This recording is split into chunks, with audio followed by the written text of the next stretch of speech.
of important responsibilities today, and most significant is to hear from the candidates for the soon-to-be vacant position of Lane County Sheriff. I'd like to thank Sheriff Trapp, who's here with us for all of his service to the people of Lane County. Right now, we're going to move to our public comment. We've set up 3 minutes per person for our public comment. I have 2 people signed up. I'm sorry I can't read all of your names, so we have James and Tom. So please come to the table and introduce yourself, and at the end of your name, and please have a seat, and at the end of your name and where you live, I'll start the timer on 3 minutes for you. So welcome. Hi there, my name is James Setliff. I'm the Vice President of LCPOA Corrections Division, Lane County Peace Officer Association. I'm here to read the letter of recommendation that we had sent to the board already, just put it on record. I'll go ahead and just read that real quick then. Lane County Peace Officers Association Executive Board unanimously recommend the County Commissioners select Chief Deputy Cliff Harold to succeed Byron Trapp as Sheriff of Lane County. With 24 years of experience as an employee and prior experience as an Explorer Scout with the Sheriff's Office, Chief Deputy Harold has earned the respect of those in our membership. During this time, he has gained a working knowledge of all areas within the Sheriff's Office. Chief Deputy Harold maintains a positive working relationship with our law enforcement agencies as well as many community organizations. Chief Deputy Harold is a committed member of the Lane County community. Over the years, the Lane County Peace Officers Association Executive Board has worked with Chief Deputy Harold through many labor issues, to include contract negotiations and internal matters as they relate to our membership. In each instance, Chief Deputy Harold was approachable, professional, and listened intently to all the information provided. Chief Deputy Harold has been involved in prior county budget processes for the Sheriff's Office and is familiar with how budgeted money can be utilized to operate the Sheriff's Office most effectively. For these reasons and more, the Lane County Peace Officers Association Executive Board feels Cliff Harold is the best candidate to lead the Sheriff's Office. We recommend you, the County Board of Commissioners, consider and to select Cliff Harold as the next Sheriff of Lane County. Now, this is just a letter on a personal note. I've been with the Sheriff's Department for 21 years, mostly Corrections Division, and it is very vital for our community that corrections is vital in protecting our society from those out there.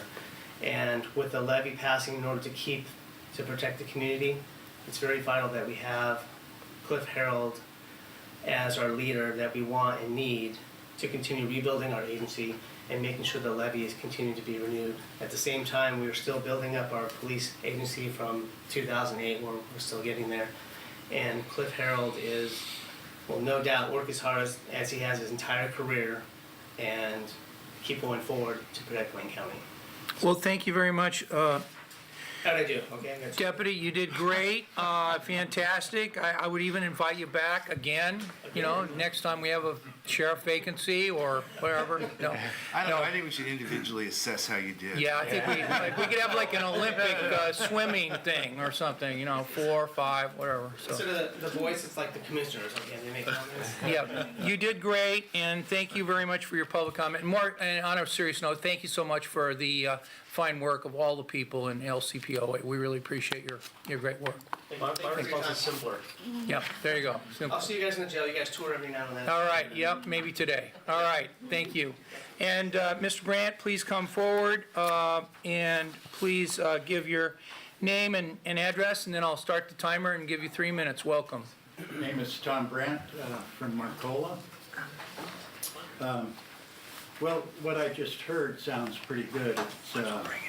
I'm always interested in local police, having a connection to the community and responsible to the community. And that's one of the things I was going to say is we should look at local people first. And seems like somebody has already.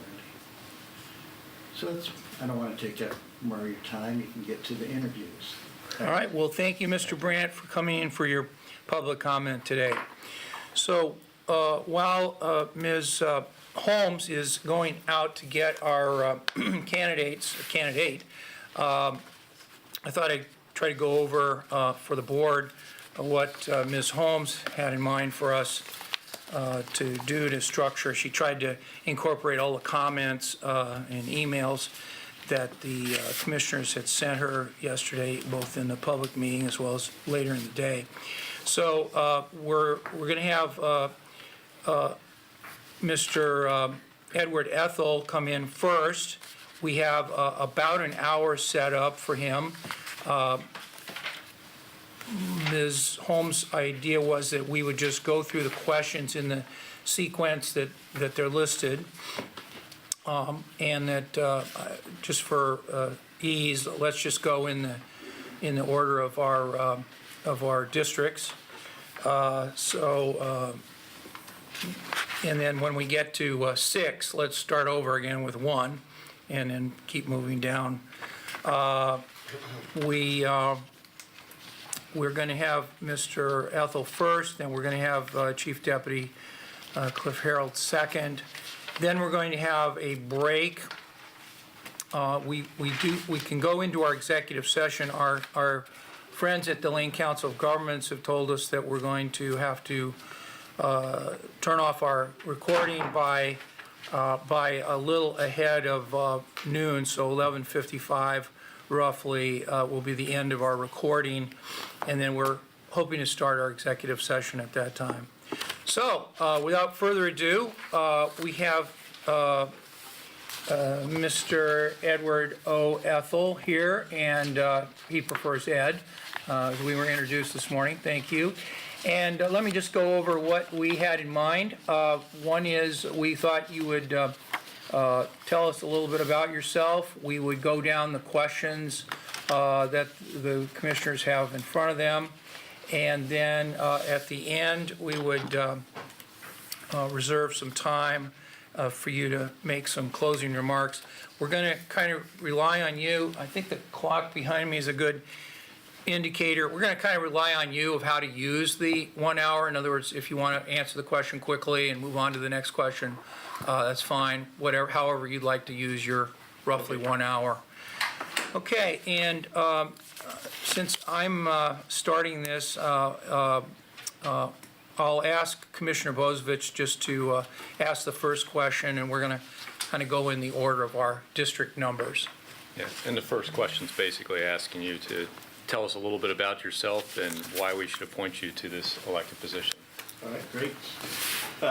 So my name is Ed Ethel. First of all, I really appreciate the opportunity to be here today. I want to tell you that I have been I was in law enforcement for 30 years in Southern California, in Orange County, a little town called La Palma, 16,000 residents. I started there and I rose to the rank of chief. I did just about everything you can do in a police department. I worked patrol, obviously. I was a FTO. I was a SWAT team member. I was a patrol sergeant. I was a watch commander. I was a lieutenant in charge of the budget. I was a captain in charge of operations and a captain in charge of services. And then I was appointed chief. I was very successful at everything I did. I was a good chief. I'm a good guy. I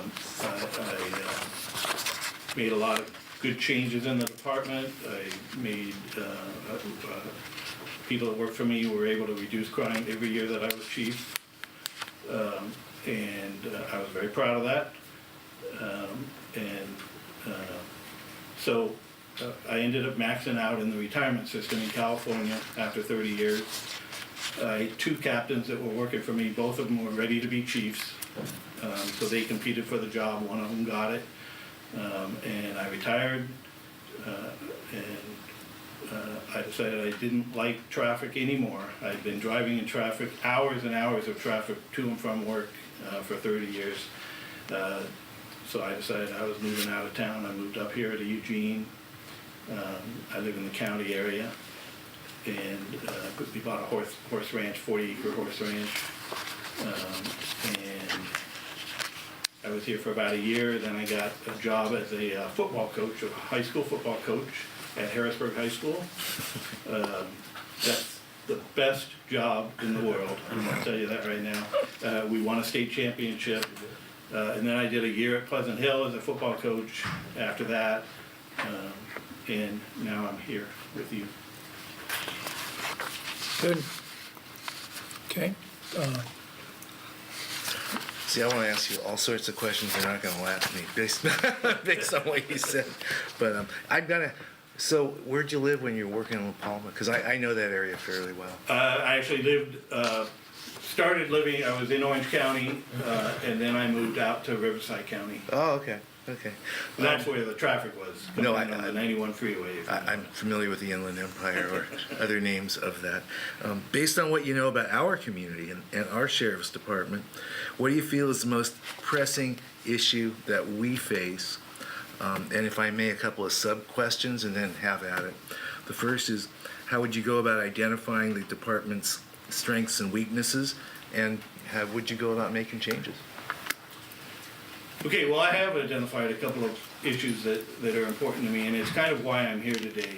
You know, I know you have a really great candidate for sheriff, and I just was in the room with him. He's a great guy, and I fully support him. If that's the decision you make, he's a great guy, and I fully support that decision.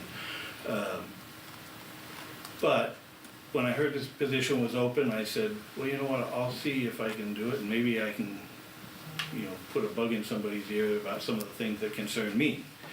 And the one thing that really concerns me is living in the county area is 24-hour policing.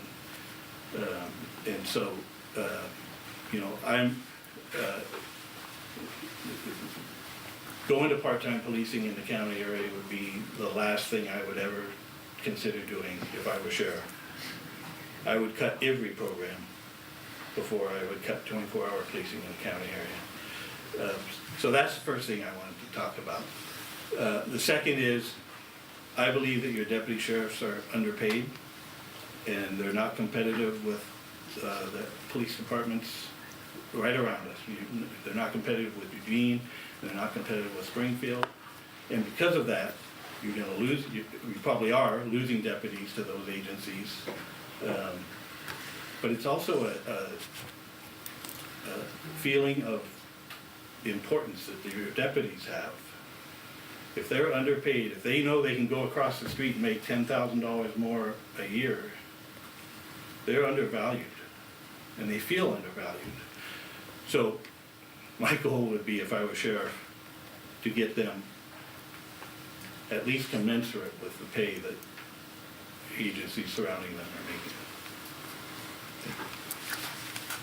But, so in terms of how I would evaluate things, so I'm a total outsider. I've never met you. I really don't know any of the deputies. I'm a total outsider. And in some respects, that's a good thing, because I would be able to come into the department. I have no allegiances, no alliances, and so I would be able to make cuts if they were necessary, without worrying about, you know, what's happened for years before, you know, or who's managing that program, or who's running that program, or who's involved in it. So that's a benefit. But so what I would be doing is going through for the next 20 months, going through every program in the department, determining what's working, what isn't, you know, what's cost effective, what isn't cost effective, and making decisions based on that, and based on input from community members, from you, from the CAO, from whoever's whoever's a stakeholder in the issues that we're talking about. Thank you. Lane County has three core behaviors that we've identified, and we believe it sets our employees apart and helps define who we are. These three core behaviors are passion to serve, driven to connect, and focused on solutions. We'd like you to pick one of these and share what it means to you and how you would demonstrate that behavior in your work. So I'll take passion to serve, because I think it's so important. I kind of have two tenets that I ran my department on, and the first is that I will never spend a dime of taxpayers' money if it doesn't meet tenet number 2. And tenet number 2 is we exist, the police department or the sheriff's department, to serve and protect the public. And so as long as those two things are there, and we got the passion from the deputies and the managers to want to serve the public, and that every decision they make from a monetary standpoint, from a policing standpoint, from a jailing standpoint, is based on that, is that we're serving the public, we're serving the people of Lane County.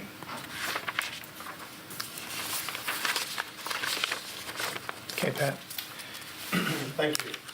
Coach, you and I have a lot in common. I used to be a high school coach too. Oh, no kidding. Springfield, yes. It's a great job. I love it. Yes. And the other thing is that you drove hours to work every morning. I drive minutes to work every morning. Yeah, it's not the same.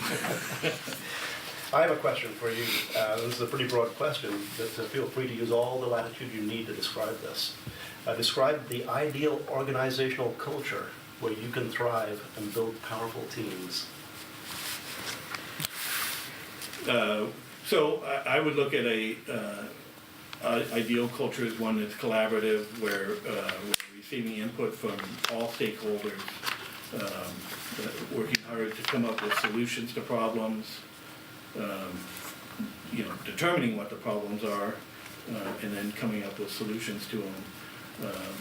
A lot of communication, a lot of discussion back and forth about different ideas. No idea is a bad idea, it just may not work, and we'll determine that with all the people that are discussing. Collaborative, I guess. Could you say more about the types of problems you might see and the solutions you might describe? You mean the problems I may see? That you said you'd identify problems and prescribe solutions. Well, I mean, probably, it would depend on what the issue is in terms of what the problems would be, but, we're problem solvers, that's what we do. So every day we're looking at how to do our job a little bit better, how to make people feel a little bit safer. And so the problem would depend on what the issues are that we're discussing, but. Very good. Thank you. Sure. Thanks, Chief. Please describe for us how you go about building relationships and connecting with others, both within your current organization and with those key stakeholders and the community members outside the organization. And just a little side, including working with elected officials and jurisdictions such as municipal, fire, school, and Lane County Board of Commissioners. That's a lot of different people. For me, I really am an open book. So I would be willing to talk to anybody that wants to talk about what's going on in the sheriff's department. So I would be. I'll tell you I'll just describe how I dealt with elected officials in La Palma when I was there, and we had a 5-member city council. They were free to come into my office anytime. I always notified the city manager when that happened, but they were free to come into my office anytime they wanted to discuss anything they wanted to, one at a time. So I treated them, I would drop whatever I'm doing to talk to the elected officials in La Palma. Whatever I was doing, they were more important than. So with other agencies, we meet, in La Palma, we would meet, the North County chiefs met every month. The entire Orange County chiefs and sheriff met once a month. I met with the West County Chiefs, which is a different group of chiefs in Orange County. We met that for breakfast once a week. And we would meet just to discuss, hey, what's going on in your agency, and how is it affecting my city, and how can I help you with the issues that are going on with you. The Orange County Chiefs was a much more solid group in terms of we were solving real problems. We came up with the integrated law and justice system, which integrated, this was all done by the Orange County Chiefs and Sheriffs Association, integrated all of the records management systems in the county. And believe me, there were a lot of them. Everybody had a different company vendor that did it. We were able to integrate every one of those records management systems so that if I stopped a guy in La Palma, I would know what happened in Laguna Beach with that guy. I'd have all that information. And before, you didn't have that. You would not be able to get city-to-city information unless you called them up on the phone and asked them. So those are the kind of the ways that I interact with other groups. I talk to everybody and take their input and give mine. Okay. Okay, Jay? So provide an example of a difficult situation with a major partner that you had to resolve, and what steps did you take and what was the outcome? Something beyond a clerical or error on crime reporting, I guess.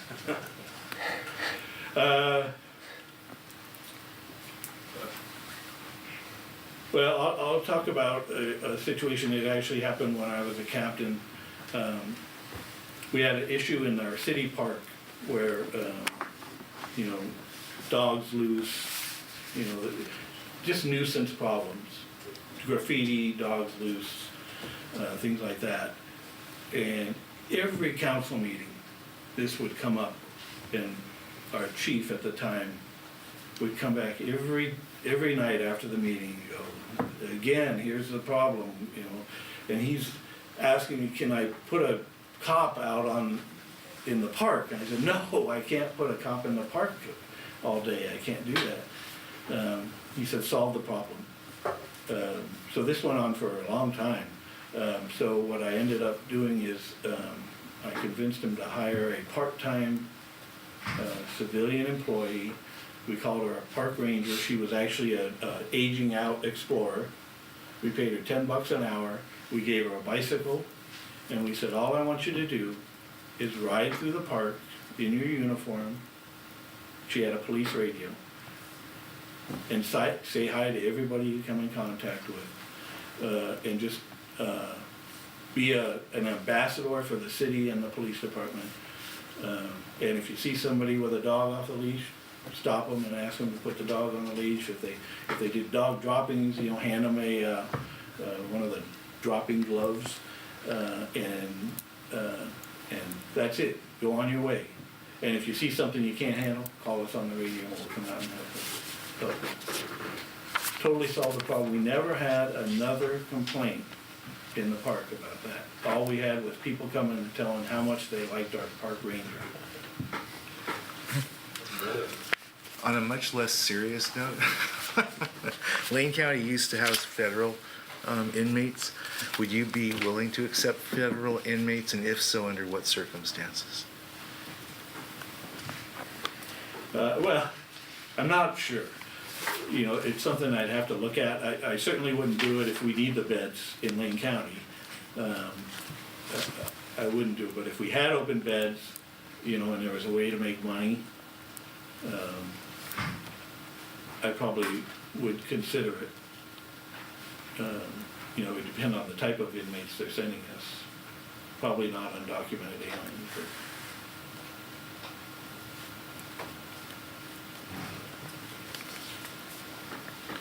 Does that answer? It does, absolutely. Please describe your experience in managing a corrections facility and your thoughts on how to treat inmates with dignity and respect. Well, I'll start with the first. The jail that we had in La Palma was a two-cell jail. I think they called it a type 2, which means no no real overnight stays. So I don't have a lot of experience managing a jail. But I do have a lot of experience dealing with people that have been arrested and treating them with dignity. It was something that was very important to me in terms of the way that my officers treated people that they arrested.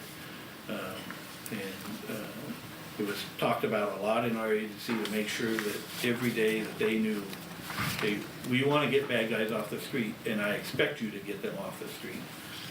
We were very tough on crime in La Palma, very tough on crime. But we treated people with dignity and respect. You know, we even had some people thank us. Good, thank you. Commissioner Farr, you can go to the next one. Thank you. You've told us quite a bit about your past.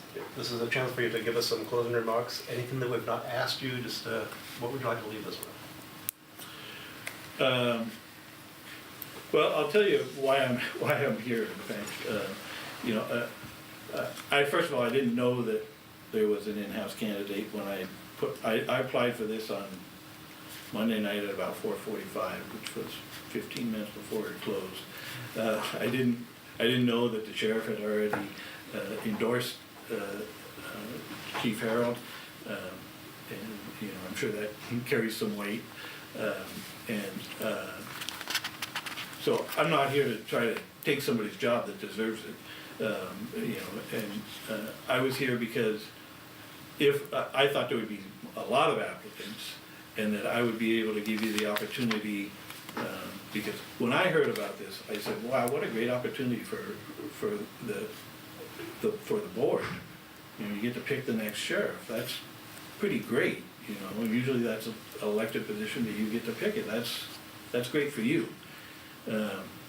And so I applied because I wanted you to know that there is somebody that would be willing to take this job, not intending to run for sheriff, and I don't intend to run for sheriff, but who would be willing to take it for 20 months, be willing to make significant changes, be willing to go all up and down the West Coast and to Washington to get money for the county to fix the budgetary problems that you have in the sheriff's department, which I know are significant.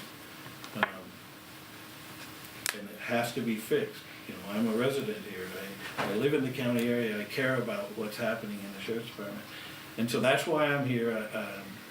I fully support if you decide it's gonna be the chief, that's great. And if you pick me, that'd be, probably better for me, but. You're a chief also. That's right. But I'd love the opportunity to do this job, and to make you proud. I know I'm the dark horse, and I know that I'm an outsider, and I'm a true outsider. It's pretty rare that I interview with people I've never met before. That's pretty rare, and it's even more rare that I prepare for a job interview in less than 24 hours. That's something I don't normally do.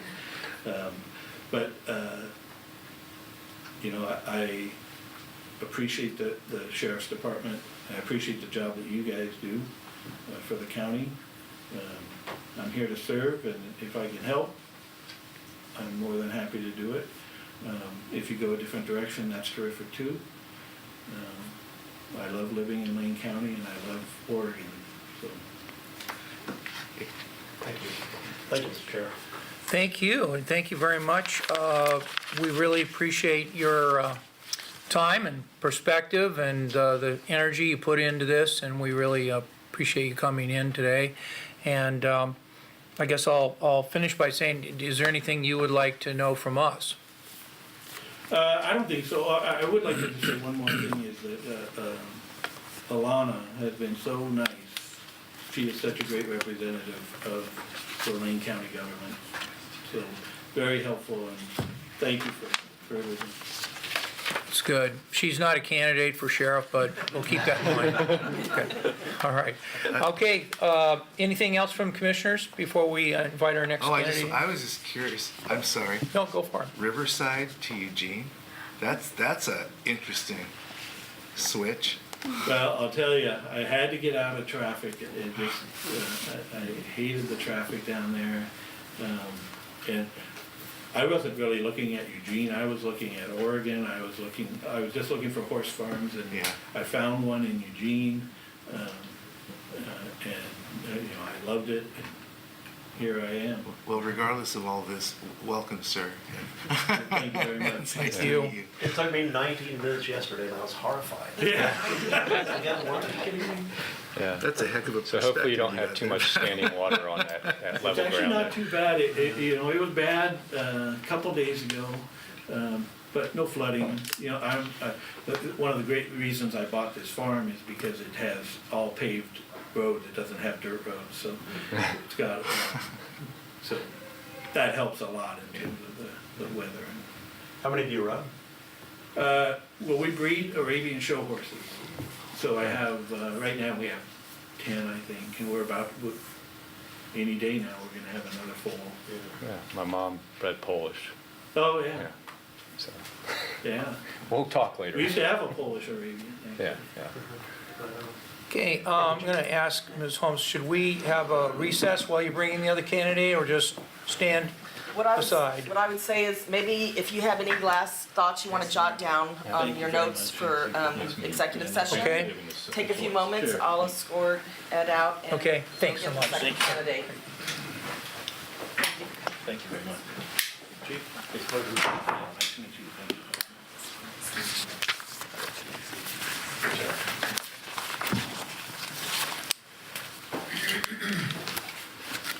This one.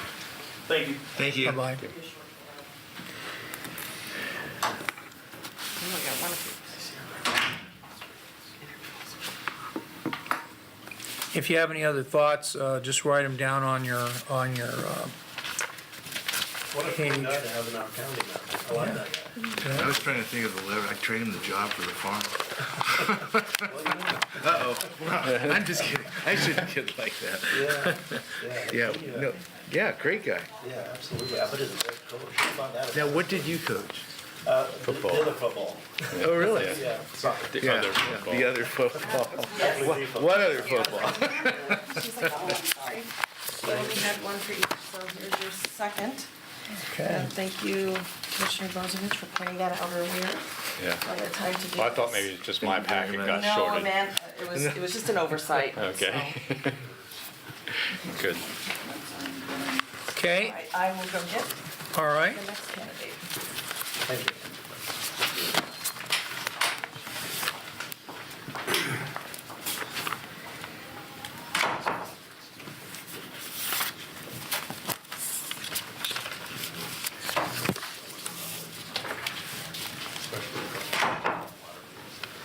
We have a bearing.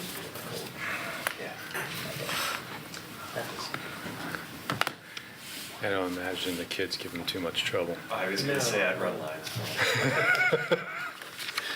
Down to the 20, so you would do. Yes, sir. And the Arabians, now that is a, Yeah. it's a pretty No kidding. great animal. Yeah, there's been an issue with people coming in at night and stealing horsetails, cutting horsetail for the Chief hair, Deputy, because you can sell it we'll take a online. I can't imagine anyone coming to his place and doing Oh, that. and yet- The whole tail? So everyone can No, see you just and the you hair, can, right? Just the hair, thank you. Does it grow back? slowly. Well, welcome Chief Deputy Cliff Harrell to the Lane County Board of Commissioners. We look forward to this interview, and we have several interview questions. They'll be asked in the sequence of our district numbers, so nothing fancy on who gets to ask what questions. I'm going to roughly start this timer roughly 9:35. You have an hour if you want to take that much time to get through the questions. We have 8 questions, so I'll just ask Commissioner Bozovich from our from our District. position one to start out. So Cliff, tell us a little bit about yourself and why we should appoint you to this elected position. Thank you. I appreciate that. A little bit about myself. I was born and raised here in Lane County. Raised on a family multi-generational dairy farm just outside of Cresswell. Growing up on a farm, I've often attributed the strong value I place on a hard work ethic. On the farm, everybody on the family is expected to work hard because the work is hard and there's a never-ending amount of it. I find that to be pretty comparable to the work of the sheriff's office today. After turning 16, I got a job at the gas station in town where I had the owner, who was my supervisor, demonstrated that same sort of work ethic, and we would frequently look up and see him jogging from his office a block away to come help out whenever there was a long line of cars waiting, and that's always stuck with me, and I've attempted to demonstrate that same sort of leadership quality as I try and step in and help our line staff whenever my schedule allows it. It was working at the gas station that I first became acquainted or thought of the idea of a career in law enforcement, more specifically a career with the sheriff's office. There was a local deputy that used to stop in for an evening cup of coffee, and he would often linger to visit with a few of us high school kids that worked there. And he demonstrated then that quality of building community relationships that I think our office continues to do today. I ended up joining the Law Enforcement Explorer Post, as I think most of you have heard Sheriff Trapp is shared. I used to ride around in a patrol car with then Deputy Trapp when I was in high school. And I have to tell you, Sheriff Trapp has been a tremendous mentor to me, since that time. When I promoted into supervision at the Sheriff's Office in 2004, then Sergeant Trapp was the go-to senior sergeant that you would go to whenever you got an assignment for supervision that you were unfamiliar with. And he was always ready to stop what he was doing and help out, provide templates and guidance. I had the opportunity to work with him in 2008. We were both acting lieutenants in the police division, which was one of the most difficult times in my career. I had to lay off or deliver layoff notices to several staff. But I was thankful to be working alongside of somebody who had such a calm demeanor and a partner during that time. And in the last 4 years, as part of Sheriff Trapp's executive team, he's continued to offer me guidance and mentorship in every way. I very much appreciated that about him. But the reality is I've had a bunch of people pouring into my life to prepare me for this position, from the family dairy farm to the owner of the gas station. Once I joined the Explorer Post, I had the opportunity to connect with some folks down at Cottage Grove Police Department. And so a few weeks after I graduated from high school, I interviewed for and was hired as a 911 police and fire dispatcher at Cottage Grove PD.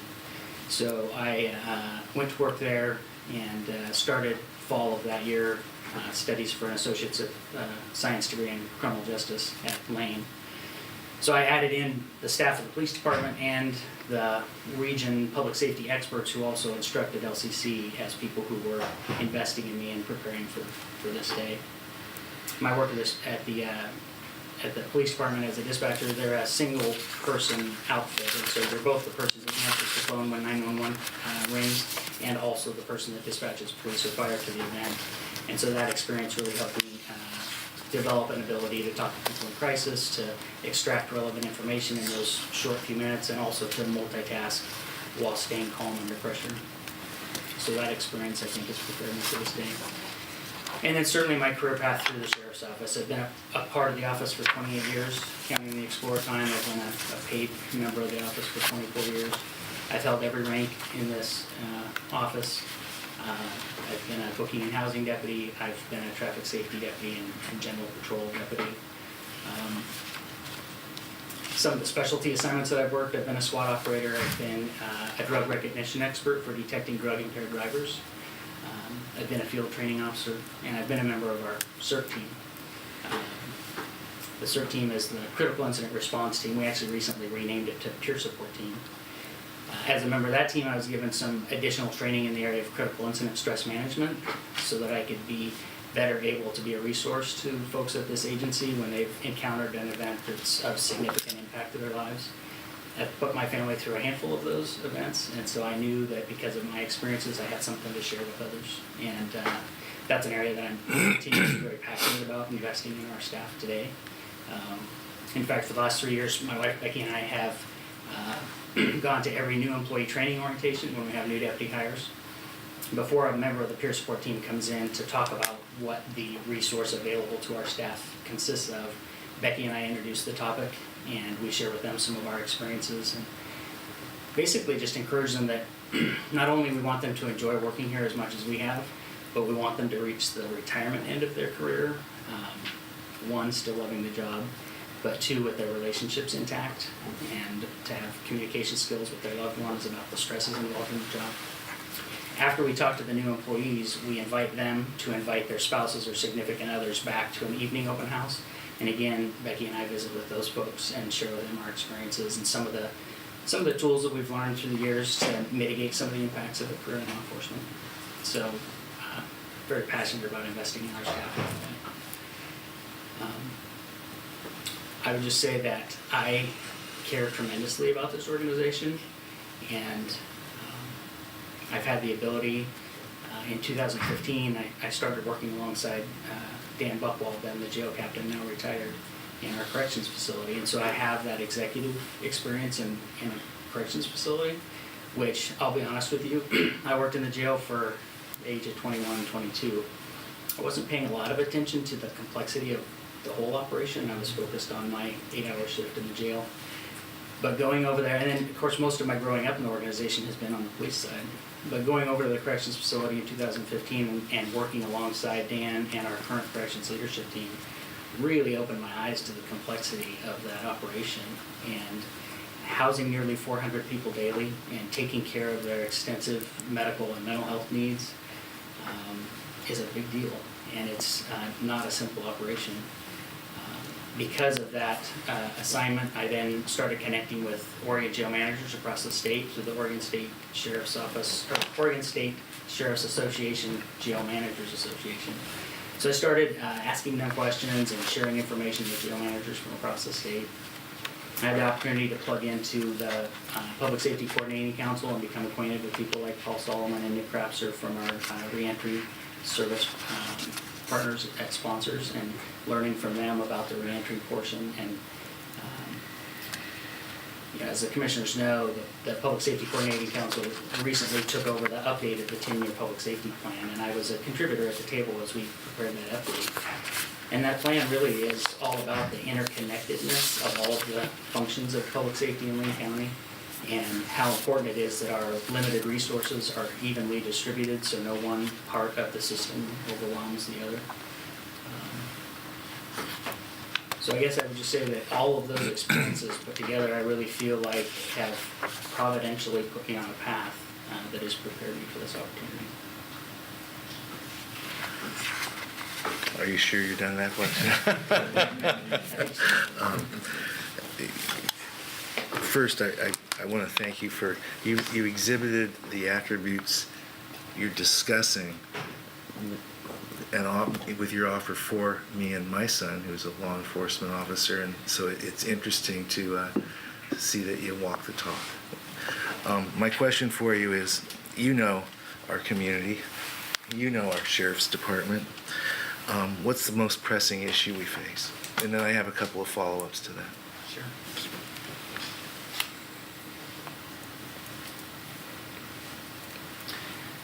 The most pressing issue, we don't have a shortage of issues that need attention, and in particular with the multifaceted nature of the sheriff's office being the corrections function and the law enforcement service provider for over 100,000 people in rural Lane County. We have a couple pretty significant issues. Certainly the mental health issue in our community and the way that our corrections facility currently is the de facto institution. I've had the opportunity also in the last 3 years to plug in with numerous governmental, nonprofit, and for-profit organizations at the monthly Lane County Mental Health Center. And that's a room full of people from all those different organizations coming together every month to develop an alternative to housing our mentally ill in jail. And what we're seeking is an alternative solution that provides the police officer who is called by community members requesting that they enforce public order laws. And so the police officer responds to a request from the community to enforce a public order law. That police officer needs an alternative if the issue is truly a mental illness issue to jail. And currently they don't have that. And so the Mental Health Summit really, over the course of the last several years, has generated momentum and consensus toward the fact that that's what we need in this community is an alternative to booking that person into jail because their behavior doesn't conform with society's standards, so it is a violation of the public order law, but it's oftentimes driven by a mental illness. So I would say community-wide, that is the most pressing issue. I think we have to acknowledge that the sheriff is responsible for well over 100,000 people in rural Lane County as their primary law enforcement provider. And the fact that this organization ever went to less than 24-hour service of patrol, having on-duty patrol, is so astounding to me. When I got hired here, I just never would have thought that that could even be possible. We're not there today, but we're not much better than not there. And we have a long ways to go to solving that. Right. And with a county that has a population like we do, truly a more metro county, to not have more than 3 deputies and a sergeant covering from the mountains to the ocean. I had the opportunity to go to the FBI National Academy and to interact with law enforcement managers from across the nation and actually across the world. And we worked on school projects together. All the work there is accredited through the University of Virginia, so it's sort of like a term of college with peers. And most of the time when I tried to explain to them what the sheriff's office does in Lane County, I mean, they really think we're the Wild West, or that I'm lying, because they just can't fathom that we could have that much area and 3 deputies leadership there. Of course, they have my peers from the East Coast who have thousands of officers at an agency. They've got problems too, and I for sure came home from there knowing that I'd rather have our issue than their issue. Really? Absolutely, because when you only have 3 people covering all that property, all that area, the culture that builds, the shared experience, because there's so limited resource, I'm convinced, well, one, I'm quite biased about the sheriff's office culture, but I'm convinced we have such a unique and uniquely positive culture within our organization, because everybody has to be on the team. There's not enough people to allow people to be lingering on the outskirts and not be engaged in the work. So, I'm sorry, am I interrupting you? I was just gonna say, so we all have that, that shared work experience when, even if you come together with an ad hoc team to accomplish a goal, and then everybody comes away from it feeling kind of good that y'all came together to do it. That's every day at this organization. I'd love to tell you about what was going on the radio when I drove to work today. I think mostly every police certified individual in our organization was at work. We had a planned search warrant happening in one part of the county. We had an interrupted burglary in progress in another part of the county where Junction City Police and Springfield Police were assisting members of our organization who normally work courthouse security, but they were on their way to work and they responded to that. In the middle of all that, we had an occupied stolen vehicle just on the west edge of the city of Eugene, and we had Eugene officers and detectives and a BLM deputy coming together to deal with 5 people in an occupied stolen vehicle. I just am so proud of the way this organization goes to work. Well, if I may, so it's really clear. I mean, I admire from a distance the relationship you have with Sheriff Trapp. Honestly, it seems like from outside looking in, it's a combination of friend and colleague and mentor, and yet you are not him. So my question to you, from your perspective, you've identified the department's strengths and weaknesses. What can you do to make changes? I mean, what can you actually do to make changes?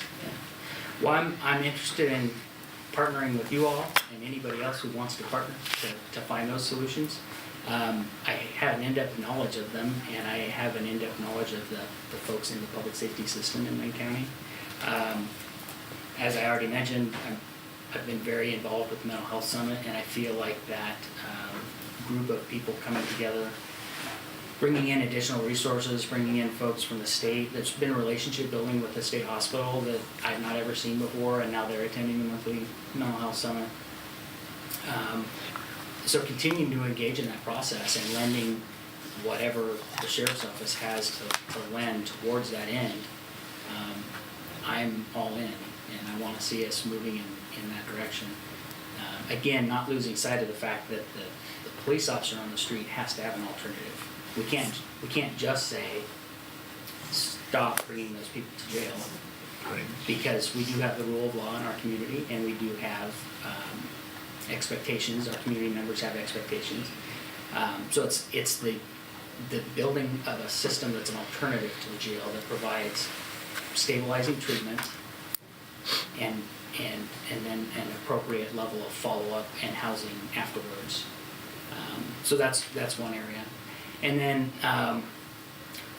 when you work at the sheriff's office for 24 years, you've been through a lot of iterations of dreams.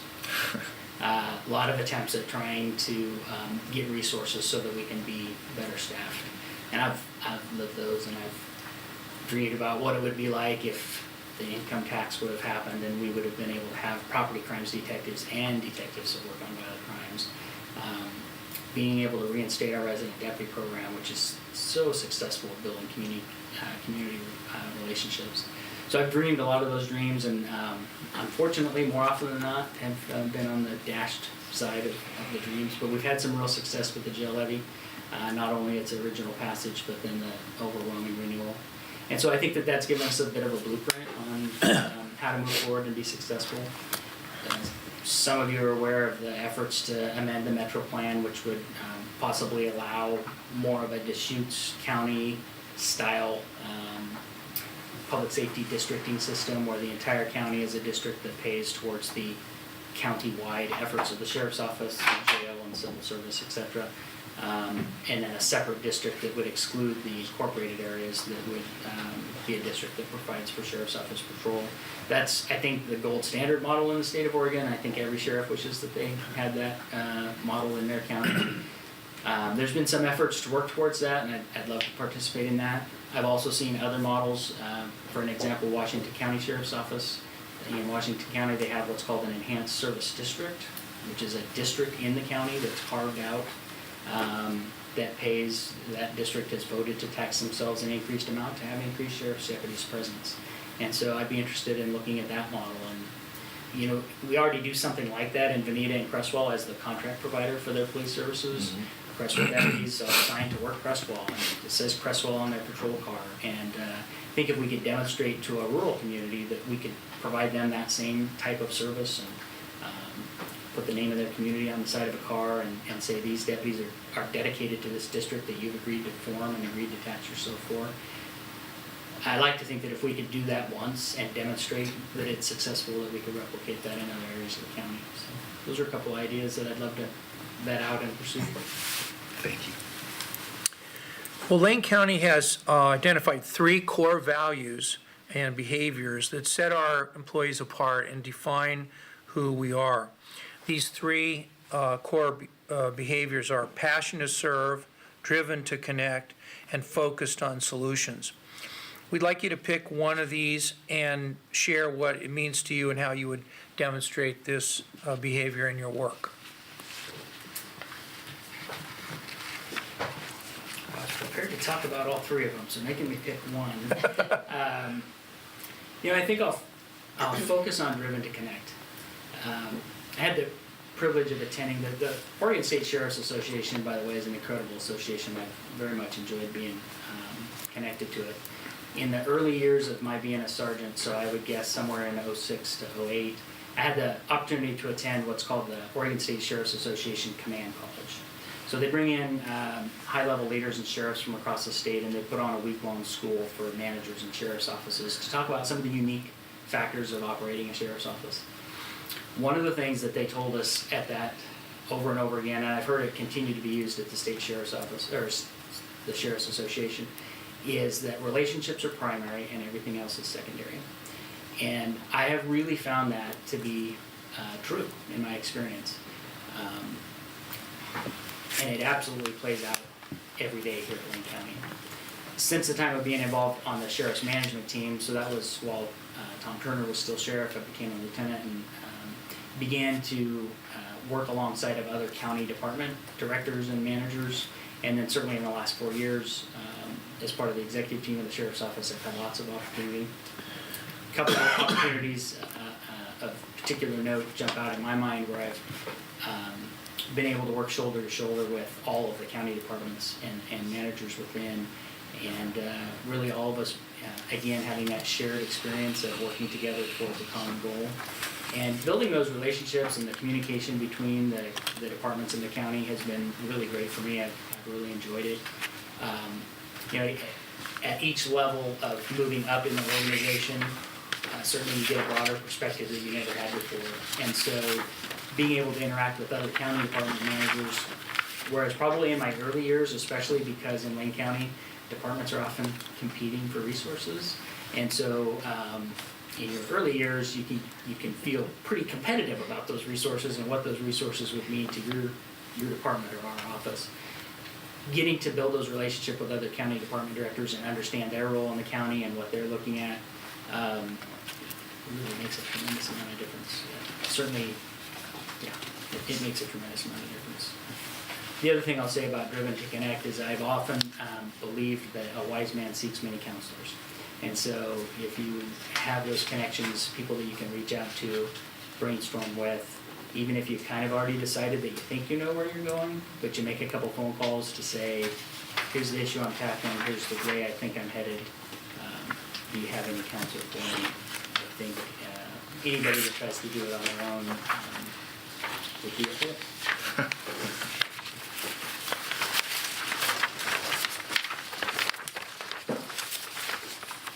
Thank you, Mr. Chair. You know, for the sake of being informed, I'll say that you and I have a lot in common. I work here from Tillamook with a lot of dairy farms. That is hard work, that builds a work ethic, there's no question about that. And secondly, my father was the general manager of the Farmers Co-op, and I worked at the gas station part of that. So I know that type of work also. Are you gonna have to recuse yourself? My gas was 19.9 at the time, so. You know, you've talked about this already, but to give you a little bit more latitude and go as broad as you need to describe the ideal organizational culture where you can thrive and build powerful teams. Yeah, thank you. Without a doubt, this sheriff's office is that. I am just so proud to be a part of this organization and the way that we care for each other. And I've experienced that from, as I've said, the youngest age. Shortly after joining the Explore Post, I volunteered in every area of this office, whether it was filing citations or shadowing deputies at the jail as an explorer. I actually petitioned my school district to not make me go to school as much my senior year because I had my credits and I knew what I wanted to do, and so I spent the time here. And the way people invested in me it's just tremendous. It's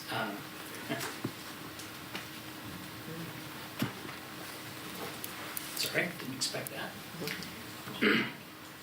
This organization is something else. And I'm just so privileged to get to be part of it. And to be here today, seeking this very important position, and to continue that. I think that, again, we are, because of the shortage of resources, we are well equipped to build teams. I've had the opportunity to be engaged in multi-agency teams before, SWAT teams, where we have gone through significant incidents together, very bonding incidents. And yet still, to have the opportunity to see that us county guys were just a little bit different in that we relied on each other that much more because we didn't have the broader amount of resources. I mentioned to you earlier that I've been through a lot of dreams of the agency growing and finding a way to better support rural law enforcement. And each time when I think through those dreams, and especially since I've been part of leadership, I've wanted to make sure that if we ever get there, we gotta be careful about the way we grow so that we don't lose our culture. Because if we got too big too fast, I fear that we would lose that interconnectedness of people within our organization So I've often thought through that. How do we make sure that we keep this culture where it doesn't matter who you came to work and sat in briefing with, it doesn't matter if they're not your favorite person in the universe, the three of you are gonna go out and cover Lane County today, and you're gonna rely on each other. And that has been my experience for over 2 decades, and I want that always to be our culture, and I think we're well suited for that. Perfect, thank you. Thank you, Mr. Chairman.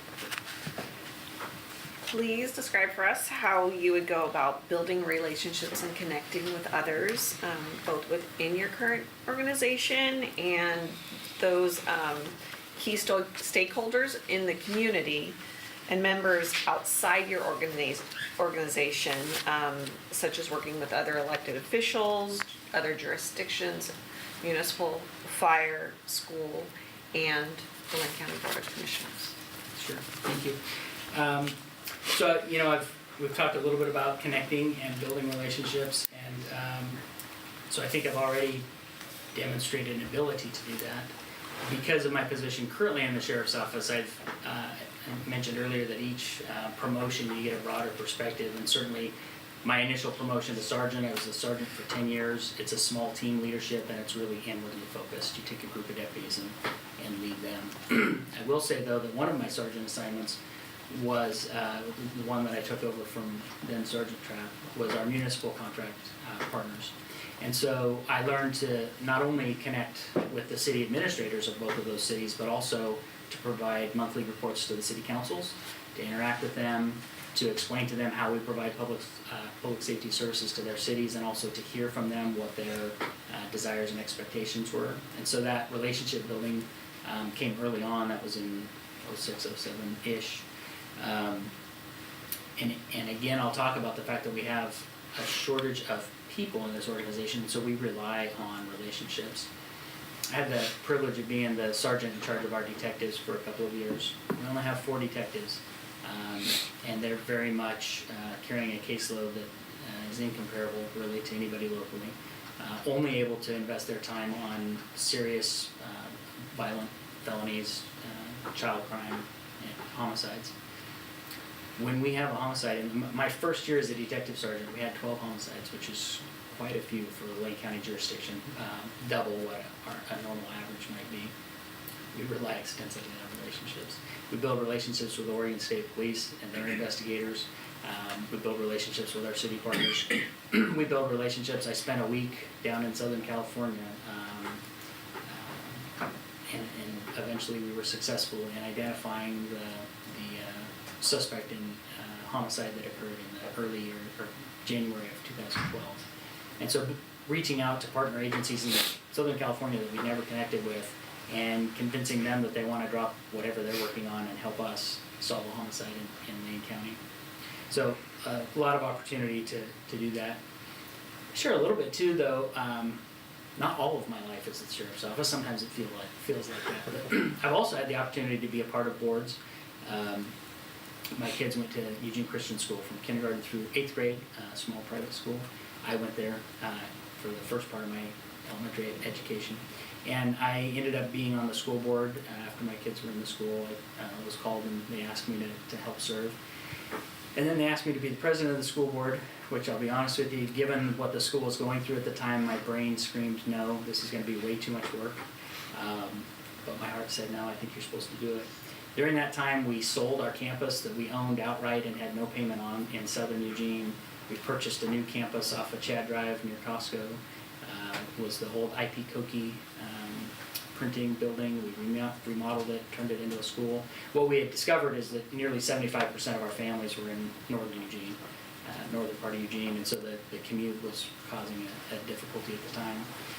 But to take a small school at the time, we had just under 100 students. I think today there are 200 and some. But to take a small school like that, and that's parent-owned and operated by a board, to gather up parties to be willing to invest in school and invest in a relocation effort like that, to make connections at First Baptist Church to allow us to have school there for the first part of the school year because our remodel wasn't done yet. I've had lots of opportunity to sit and have those conversations and build those relationships in that realm as well. Similarly, today, I'm no longer on the school board. My wife is now on the school board. And I'm a part of the board of directors for our church, the elder board at our church, and so still opportunities to make connections and relationships away from work. But I very much have that opportunity, obviously, as the chief deputy in the sheriff's office. And as I mentioned, the Public Safety Coordinating Council has offered an opportunity to meet public safety partners, getting to know Paul Solomon and having lunch with Nick Kropzer just to hear his story and the way that he is invested in reentry services in this community. Visiting with Danielle, who runs the treatment courts for Lane County Circuit Court, and her passion about helping the courts be most successful in investing in folks so that they don't recidivate. Getting to visit with the judges at different times when they're put into that. A couple other things that you've mentioned. I think I've covered municipal and fire. I will say just about municipal. Got a great working relationship with our municipal partners, especially in the law enforcement realm, but also police and fire. I have a regular meeting that I attend that both Chief Rick Lewis from Springfield PD and Joe Zaluda, the Chief of Eugene Springfield Fire, attend. I've had coffee a couple times with Chief Skinner. Reached out to him as soon as he came into town to start trying to build a relationship with him. A lot of the leadership structure over at UGPD have grown up around, so we just naturally have worked together and have a relationship.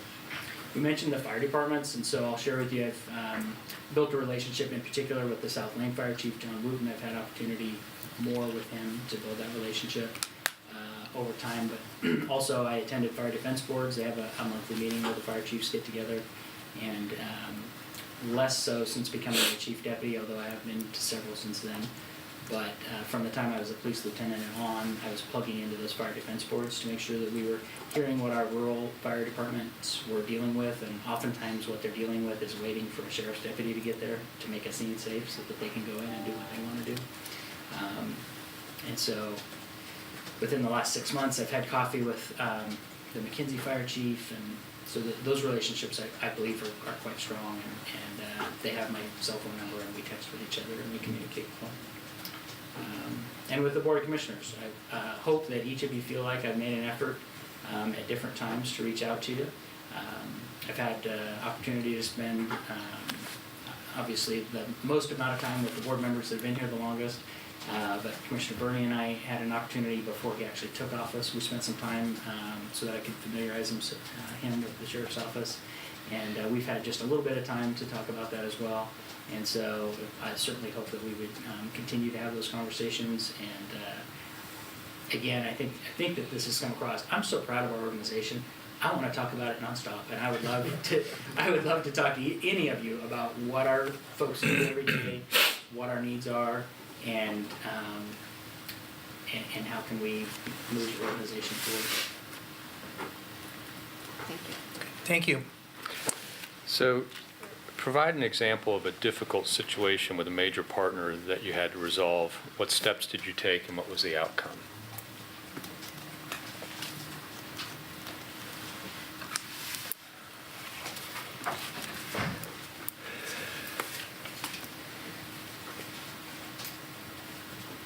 Well, I guess the most recent example that I have would be related to the camping over at the Butterfly Lot. And the county and the city were working through that together. But sometimes the county and the city have a little bit different, not opposing goals, but as you all are aware, different methods maybe to get to a place. And so that's true maybe from a philosophical area, and then of course that filters down to the staff that are trying to make the goal happen. So I would say that I'm aware of a sort of a rather long conversation between more than one past sheriff and the city about policing the area around the courthouse, which is inside the city of Eugene. And we take very seriously the fact that the Oregon state statutes say it's our responsibility to serve the courts, and so inside the courthouse, without a doubt, that's the sheriff's responsibility. But the courthouse is located inside of the city of Eugene, and we feel strongly that the city of Eugene and their police department is best equipped to provide the law enforcement service around this building. Going back to the fact that we have 3 deputies covering 4,600 square miles, Our perspective is it's not very reasonable to bring a deputy in from out to come to downtown Eugene to deal with a law enforcement issue around this building. The city of Eugene also has resource balancing to do, and so as they engage in their processes to balance resources, they're not always thrilled with the amount of work that might be nearby to this building. And so we have conversations, and we express our different perspectives, and we continue forward and move on. And sometimes those conversations in the heat of a complicated issue, communication can get short, and I've experienced that, and I'm ashamed to say I've participated in it, but I think all of us as humans can get that way. But immediately afterwards, you have a conversation, you both recognize that you're both working towards a positive outcome, and you move on. And so that's the most recent example I can think of that for a moment caused, I guess, some frustration, maybe some anxiety, but mostly frustration. But it was momentary, and there's been lots of communication with the partner since then, and we continue to work towards a common goal. Thank you. You know the details and realities better than I, in terms of the fact that we used to house federal inmates, and the question becomes, would you be willing to do that again, and if so, under what circumstances? Yeah, so first, the circumstance would involve a lot of communication with Captain Clint Riley and the leadership team over there. But I am familiar with some of the challenges that we had while we were housing federal inmates. I wouldn't say that we wouldn't ever do it again necessarily if the U.S. Marshal's Office continued to pursue us. Currently, the way the jail operation is set up in our housing units, it's just not feasible, nor is it really the best for Lane County. Our community has demonstrated a desire to fund the jail for our local offenders, and that's our priority, and that's what we're accomplishing today. There have been some impacts to the federal system. For example, when a federal defendant is appearing in the Eugene Federal Courthouse and the marshals are unable to house them nearby, so there has been impacts to them. The way that the marshal's contract originally came into the Lane County Jail was the marshals came forward with some significant capital outlay to build an expansion to the jail. And along with that came a contract for the Lane County to house federal inmates for a period of time. The period of time has expired. The contract was no longer in the best interests of the citizens of Lane County. I would say it's within the realm of possibility that such a contract could come forward again. I don't know exactly what that would look like, but if the federal government came forward with significant capital outlay that would allow us to do some of the capital projects at our jail that we know we need to do but can't afford to do. I'll give you an example. And we'll be on an inspection tour later today, so we'll be able to look at this. But our area, there's a housing area called Intake Holding, roughly 35 beds. It's closest to the booking area. It's where we place folks who have highly intoxicated. They need to be on what we call an intoxicated assessment report, where a deputy checks them more regularly than other inmates. It's overflow housing for people on suicide watch. It's closest to our medical unit in the Lane County Jail. And at least on one past jail inspection, the commissioners at the time got to see it sinking into the ground, that housing area. And so we have to keep shaving off the cell doors so that they'll still close in the frame. The segregation medical unit, which is a combined unit, is nearby. It doesn't have the same sinking issues, but what it does have is the fact that it's old and not the best current standard for a jail medical unit. And so if we ever had the ability to honestly knock it down and build it back so that it would be a standard for today unit right there next to our medical unit where the nurses and the doctor is, that would be a benefit to us. So we would obviously have to weigh the benefit of federal dollars to help us accomplish that with a contract for housing. Right. And the complications that come with that. So, Yeah. I guess I'll just add that we have all gotten to see how much more efficient the new standards for courthouses are through the last few years. And so when I apply that same understanding that there's people out there who have a newer drawing and a newer model for efficiency for a building, and I think about, I got to hear from experts in the area of courthouses talking about what a new courthouse would look like and the efficiencies there. If we had somebody like that to come in and take a look at our jail and tell us what might be able to be accomplished in a new building, a new structured building, that would be kind of fun to hear. Thank you. We just have two more questions, and so I'll be asking the next one, and Commissioner Farr will be introducing the last one. Describe your experience in managing a corrections facility and your thoughts on how to treat inmates with dignity and respect. Yeah. So in 2015, summer of 2015, I moved over to the Lane County Jail, moved my office over there, and as a captain, and worked with Dan Buchwald and Clint Riley as a lieutenant at the time now, our jail commander, and Steve French. And really, that's when I really started getting engaged in understanding the complexities of the system over there. Just had the opportunity to be in countless meetings where I was being educated. One of the things that occurs over at the jail on a regular basis, I think it's more than weekly, is that we get together mental health specialists, medical specialists, a sergeant that's would be the specialist in providing the security function of a housing unit. And they talk about, say, the top 10 difficult inmates in the facility, and they develop a tailor-made plan for how to manage those folks within the facility while they're in custody. And so I started sitting in on that and really hearing how mental health was providing input, and the sergeant was providing input on what's safest for staff, what's safest for the inmate. The medical staff were providing input, and watching how that comes together. It's excellent, and it demonstrates exactly that. The professionalism, and then also the compassion and respect for the individual, and how do we're charged to have them in custody. A court has put them in our custody. There's a reason they're in our custody. So how do we best deal with them when their behavior is difficult? So I was continued on a regular basis, going to work every day in that building in the administration part for a little over a year. And again, plugging in with all the partners around. So not just the contract medical provider in the facility, but also our own public health, Lane County Public Health, who comes in annually and does a review of the services that are provided in the jail. So it's a third-party audit of the medical services that are being provided in the jail. They randomly pull files and go through files to take a look at the medical care being provided to inmates.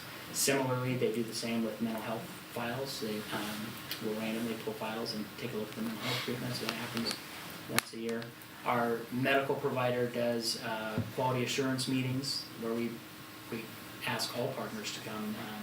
Judges, defense attorneys, on, come in and talk about, for the last quarter, let's look at what's gone on in the jail medically and mental health wise.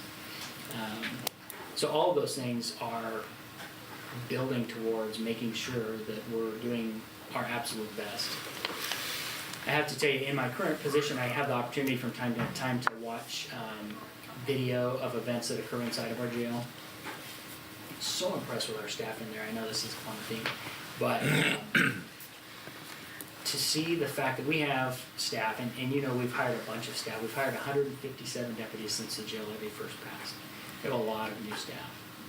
And so we have a lot of staff in their 20s working in the jail, managing folks who are so difficult to manage, either because of a mental illness or because of a choice, that they're moved into our jail. Oftentimes the folks with the mental illness have exceeded the ability of mental health providers, people with extensive educations. They've exceeded their ability to help manage them, and they've ended up in our jail. And we have these folks who are in their 20s just doing a phenomenal job. I watch the video, and 99% of the time, I'm just so proud to see this group of tan and green coming together, communicating, showing compassion, making a plan together, not rushing, not moving too fast, but being deliberate. And that's the culture that's in that building now. And I like to think that when I was a 21-year-old kid that I did a good job like that, but sometimes I watch these folks and I actually get a little emotional watching them on video because I'm just so proud of the way that they come together and do that. That's the culture we have in our building.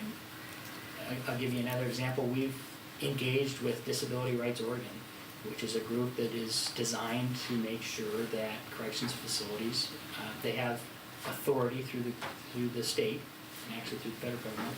There's a Disability Rights Washington and a Disability Rights California. They have the ability to come to our facility anytime unannounced and come in and see what it is that we're doing in there. And we've invited them in. They came in, they randomly interviewed inmates. We've made follow-up calls to them and asked them to come back and talk to us again, to give us advice, to give us suggestions on how they think we can do better. And we're going to continue doing those sorts of things because it's a hard job and we want to know how to do it best. That's what we're going to strive to do. Thank you, Mr. Chair.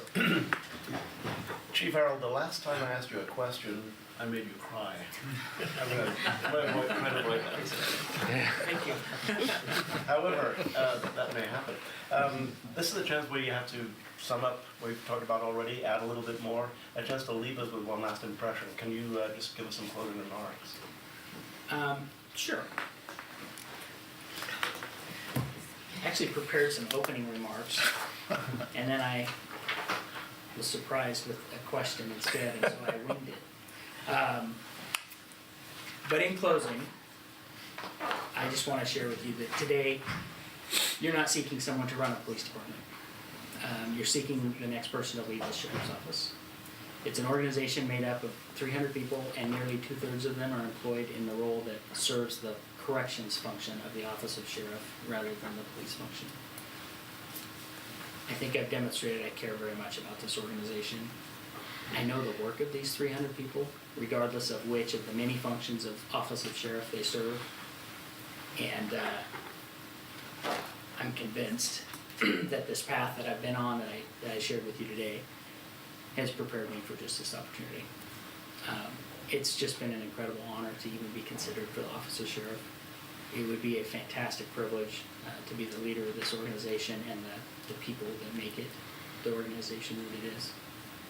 And I thank you for your consideration. Thank you, Chief. Thank you, Mr. Chair. Thank you very much. We really appreciate the opportunity to get to know you better and have this interview.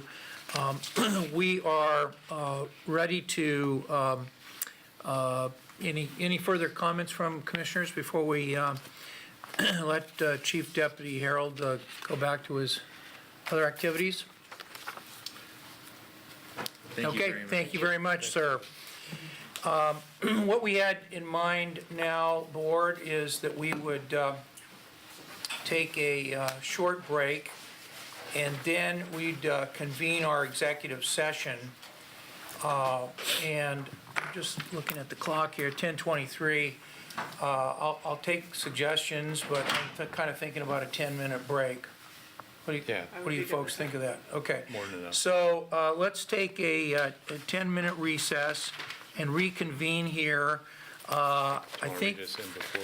Yeah, I think maybe what I'll do is, so we don't have to tell our folks at Metro TV again what we're doing, we'll just, at this time, move to give our notice to the news media and to the public of our intent to go into our executive session. So at this time, the Lane County Board of Commissioners will recess for 10 minutes, and then we'll reconvene in our executive session to consider the employment of a public officer, employee, staff member, or individual agent.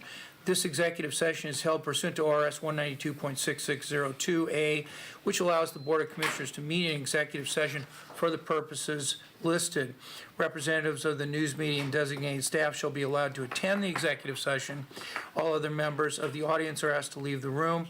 Representatives of the news media are specifically directed not to report on any of the deliberations during the executive session, except to state the general subject of the session as previously announced. Note decision will be made in executive session. We reserve the right to come back out into public session should the need arise, and the need will arise. We'll convene our executive session, then we'll come out of executive session. I'll remind the commissioners and public that we do have our Metro TV until approximately 11:55 a.m. And so at this time, we'll start our 10-minute recess and then reconvene in executive session in 10 minutes right here. Thank you very much.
welcome back to the public and on our meeting here on our regular meeting of the Lane County Board of Commissioners for Wednesday, April 10, 2019. And the Board of Commissioners has just concluded an executive session to discuss the applicants for the position of Lane County Sheriff.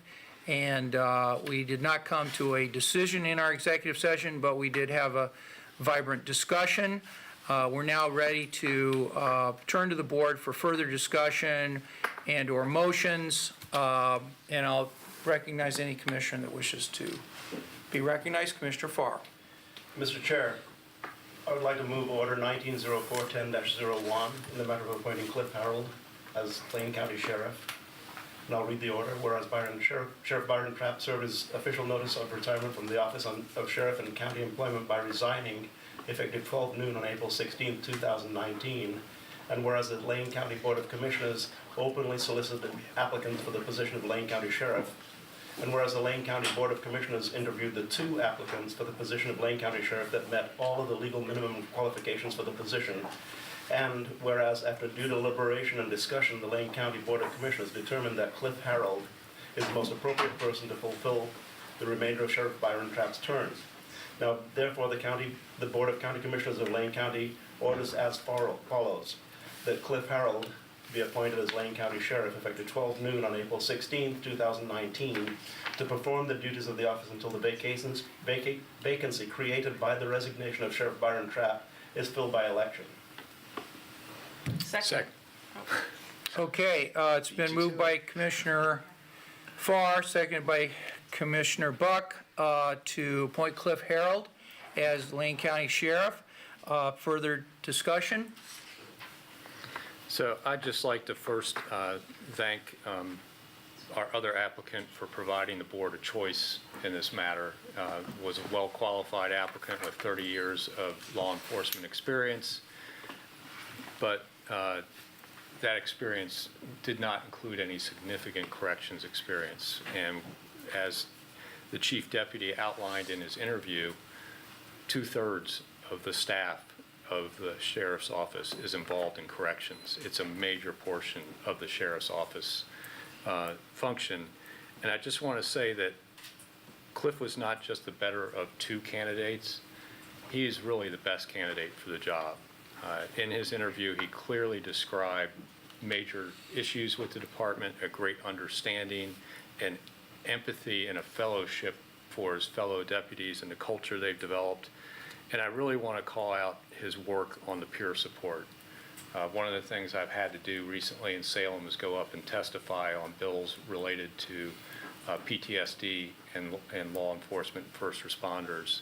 And his work with incoming employees, with him and his spouse, to talk about how the work of law enforcement impacts your family is just incredible. They're starting that work early, because one of the things we talked about was it really shouldn't be resolved at the tail end of the career in a claim for disability. It should be dealt with up front and continuously as, you know, as a work in progress and constant coaching and counseling, so it doesn't build up to a disability. And I think he's already taken proactive action in that. And he also showed in his interview a great desire to divert folks with mental health issues out of the criminal justice system. And I think that's a really important issue for our community. So I'd like to congratulate Cliff for a great interview and just a great career in law enforcement and being such a well-qualified candidate. I want to thank both candidates for their years and careers in law enforcement and their time with us today. As a commissioner for a largely rural location, I know that we will be working together fairly closely on a regular basis. And I look forward to communicating, meeting, and doing all that's necessary out in the rural areas. So thank you for your experience, and it was an excellent interview. Okay. Me? I guess we all take turns here.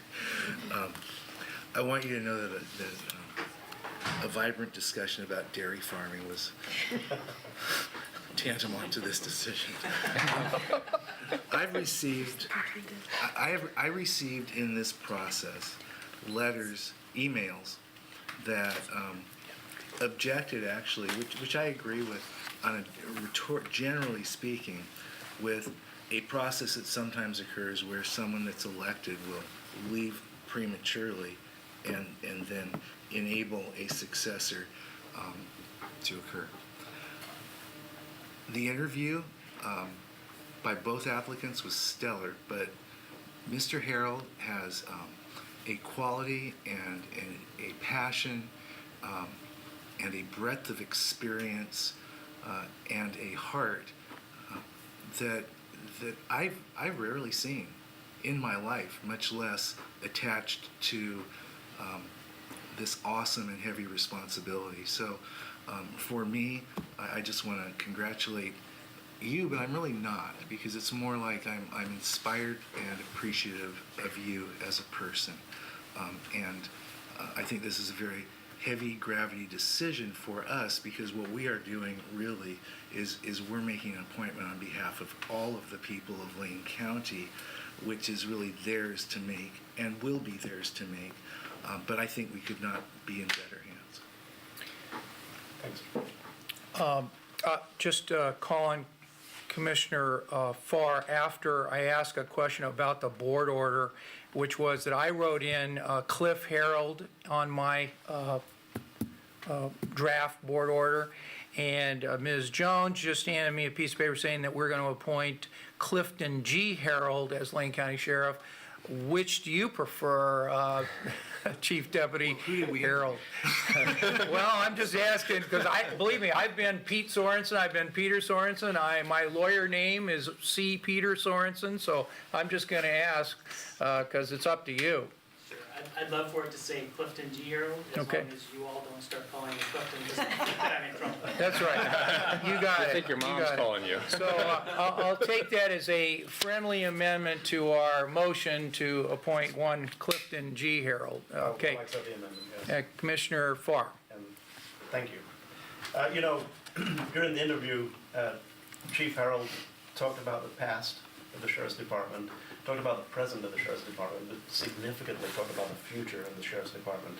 And a large part of that future is working through the mental health crisis that we all recognize, we all acknowledge in not only our community, but all around us. And the fact that the corrections facility, the jail, is really de facto our largest mental health facility in Lane County. Chief Harold has not only talked about it, has effectively demonstrated his caring and the direction in moving forward with offering law enforcement officials alternatives to taking arrested offenders to the jail, people who are disturbing the public order. Currently, there's only one place that they're taking, it's to the jail. We need a crisis center. Chief Harold has talked about that, both by name and by function. Looking forward to working in the future toward the future of our Sheriff's Department, the future of law enforcement, not just in Lane County, but in the state and in the nation, working toward making certain that people who need treatment receive treatment, and people who have offended in the past and been released from the jail do not recidivate. Thank you very much. Thank you. And I'll just add a few things. First of all, I think it is an important responsibility of the Board of Commissioners when we have a important official in our county that where there's a vacancy, that we realize that we're really doing something that really is normally left to voters to decide, namely who to put into the office of Lane County Sheriff. So we have to think about the responsibility of something like that normally falls on the voters and not on the commissioners. So it's an important responsibility, and I really appreciate the candidates who put their name in and filled out the forms and put up with our questions and the rigor of the whole process. And you know, it's something when you go through that, I haven't been appointed sheriff, but I was in this very room, in that very chair, at the end of this very table, feeling like it was a bowling alley coming towards me, as this board, many years ago, appointed me to the state senate, and I can really identify with the difficulty of going through the process.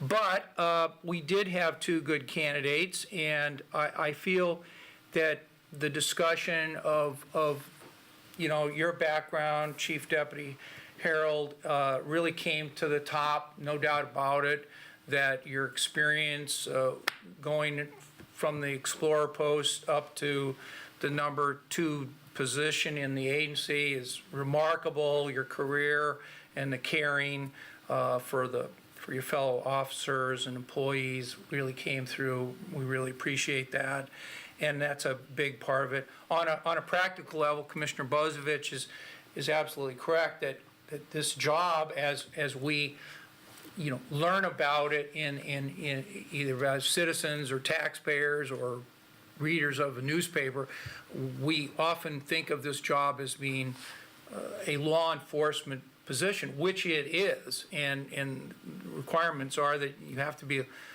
certified law enforcement officer to keep this job, but it's really, in the practical sense, a very big component of our correction system, and it's the biggest facility that we run, and you know, for the men and women that staff it, it's a very important facility for the public that's protected by it, and clearly your background in corrections, as well as law enforcement and police services, were a big factor in my decision, and in my view, and a big factor of the board's decision to appoint you today to this position. And I think on a personal note, Commissioner Burney did mention that 2 of the 3 commissioners had extensive dairy farming background. Ironically, those commissioners currently represent the 2 most urbanized districts on the Board of Commissioners, so maybe we ran away from it. But I think that all of us can identify with the idea that you learn the value of hard work, you learn the value to your family, to the community, to your coworkers, of what it's like to be responsible and work hard, and you get that at an early age, and then you're able to keep you know, following through and being a mentor to others. So I really appreciate your humility and your willingness to acknowledge the team and the culture of our Lane County Sheriff's Office. So I think we're ready to have a vote unless there are further comments. Good, okay. So motion's been made by Commissioner Farr, seconded by Commissioner Buck, in the matter of appointing Clifton G. Harold as Lane County Sheriff. All those in favor, please say aye. Aye. All those opposed, please say no. And the motion carries unanimously by a vote of 5-0. Congratulations to Sheriff Clifton G. Harold. On the 16th. On the 16th, thank you. Diana asked that you sign this. He was quick to live. try to get rid of it. Okay, and here we go with the official signature. So there you go. And I'll give Cliff the one that says Cliff, so. Okay, Chief Deputy Harold, would you like to make any remarks before we recess our board, I guess adjourn our board meeting? We're going to adjourn our board. Come up to the microphone. That's part of the deal now, is to You're official. be audible. All right. Well, thank you, Chair, and I really don't have much to say other than I just am very appreciative of your encouragement today and your vote, and just for giving me this tremendous opportunity to lead this organization. I thank you, and looking forward to working with you. Thank you. Thank Most you. significantly, Becky, would you like to say anything? I'm so proud. Yeah, I'm exactly. so proud of it. So thank you. Well, thank you very much. This is great, and I hope you can stay around just for a few minutes so we can all congratulate you, and we're going to now give our board order to our HR director, so that's official, and we're now adjourned, and we'll be going over to the inspection of the Lane County Jail at 1 p.m. today. So thank you so much, and we are adjourned.